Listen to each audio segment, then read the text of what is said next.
Oke, kali ini saya akan menunjukkan kepada kalian bagaimana cara membuat efek type extrude seperti ini hanya di Canva.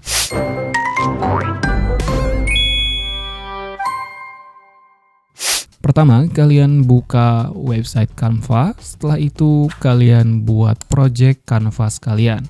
Nah, di sini saya sudah menambahkan efek dari abstract background. Setelah itu kalian masuk ke teks. Pada teks, kalian menuju apps dan pilih type extrude. Nah, pada type extrude sendiri di sini ada preview dan main text. Untuk main text di sini kalian masukkan teks yang kalian inginkan. Oke, di sini saya mengetikkan Power Editor. Dan jika kalian ingin mengubah fontnya, kalian klik di bagian ini. Dan jika kalian punya font sendiri, kalian bisa upload di bagian ini dengan format OTF atau TTF. Maksimal 5 MB. Kemudian untuk alignment-nya, dan ini untuk mengganti warna fontnya. Setelah itu, di bawahnya ada efek. Dan di sini diberikan ada block, detail, dan line. Saya pilih block saja.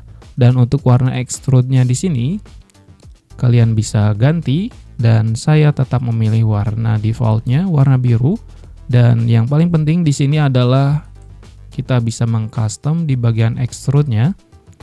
Kalian perhatikan di bagian preview-nya, di sini outline thickness atau ketebalannya bisa kalian adjust di bagian sini. Kemudian ini untuk angle-nya. Kalian bisa ubah sesuai yang kalian inginkan.